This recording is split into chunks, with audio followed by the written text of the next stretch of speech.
On part pour notre feuilleton à l'île du Levant. Et là, vous allez voir que c'est l'armée qui s'occupe des drones là-bas. Et ça rigole pas, il y a du boulot.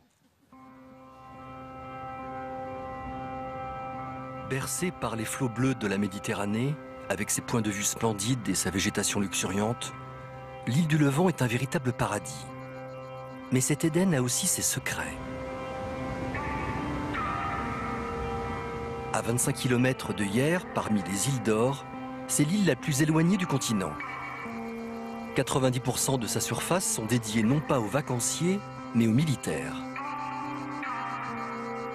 Derrière ces grilles se cache un lieu stratégique pour l'armée française. Exceptionnellement, nous avons pu y pénétrer. Alors pourquoi la Direction générale de l'armement a-t-elle choisi d'installer un centre ici, sur l'île du Levant? Le Levant est un centre d'essai de missiles. Autrement dit, l'armée y teste le bon fonctionnement de ses armes avant qu'elles ne soient employées sur le terrain. Thomas est le directeur de la base et pour lui, le Levant est un site idéal pour réaliser des essais de missiles. La raison d'être de ce centre d'essai de missiles, c'est avant tout de s'assurer qu'on fait des tirs en sécurité, sans accident. Un tir de missile, par nature, c'est dangereux. C'est dangereux parce que ça explose, potentiellement. Et c'est dangereux parce que, quand on tire un prototype, ça ne fonctionne pas toujours. Et pour que les essais de missiles aériens se passent en toute sécurité, l'armée dispose d'un radar flambant neuf. Aujourd'hui, Thomas, le directeur, vient vérifier son bon fonctionnement auprès de Jean-Yves, son opérateur. Bonjour Jean-Yves. Bonjour Thomas. Comment vas-tu? Ça va, très bien, merci beaucoup. Bon, tout se passe bien? C'est bon, tout est vert, le radar est opérationnel. Fonctionne. Sur l'écran de Jean-Yves, une myriade de points de couleur. Il s'agit de tous les avions qui évoluent dans la zone aérienne autour de l'île du Levant. On a comme information à la fois la vitesse de l'avion ainsi que l'altitude, ce qui nous permet de connaître en même temps la distance. Toutes ces informations, en fait, nous permettent de situer l'avion. Donc on vérifie si l'avion est dans la zone d'essai ou extérieure. Grâce à ce radar ultra performant, les militaires s'assurent qu'aucun avion ne vole autour de l'île pendant un essai de missile. Ce périmètre d'exclusion aérienne s'étend alors jusqu'à 200 km autour du Levant. Et pour s'entraîner, les militaires ne vont pas envoyer des missiles sur des avions valant des millions d'euros, mais sur ces modèles miniaturisés que l'on nomme des cibles. Et les construire, c'est le travail de Pascal. Ces cibles servent à simuler un avion, un hélicoptère. Et donc on montre des équipements dessus. Il y a plusieurs manières de reconnaître des cibles. On appelle ça des signatures. On les reconnaît de manière visuelle, thermique ou électromagnétique.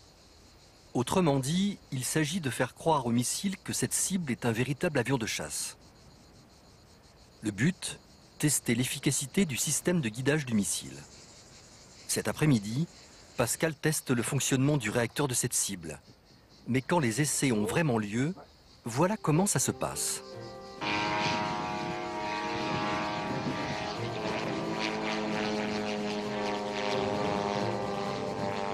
Près de 300 essais de ce type sont réalisés chaque année sur l'île du Levant. Bien entendu, en plein été, avec l'affluence sur la Côte d'Azur, tout s'arrête. À l'inverse des vacanciers, la haute saison pour les militaires s'étend d'octobre à juin. Moi, je suis frappée par ce contraste avec les militaires là Ah, c'est un mélange et pas les banal, hein. naturistes de l'autre côté de l'île. C'est saisissant quand même. Ouais, on s'attend pas à ça. C'est beaucoup plus sympa quand tu es à poil de voir les missiles passer.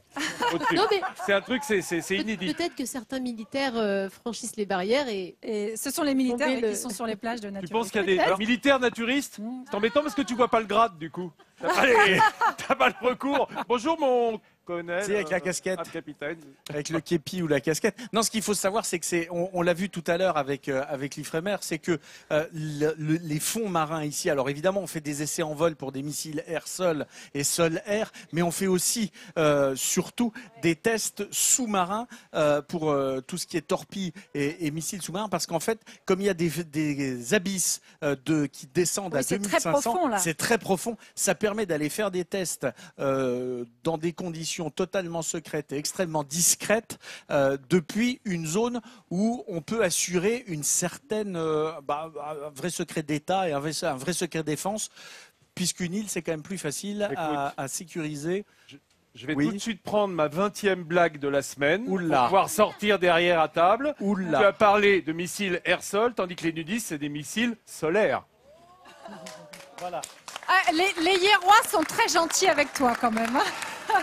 Hein? D'accord. Non, mais faut pas, vraiment l'encouragez pas parce la que compte. nous, on va- nous, on on le supporte continue, toute on l'année. continue avec. Hein. Faut pas l'encourager.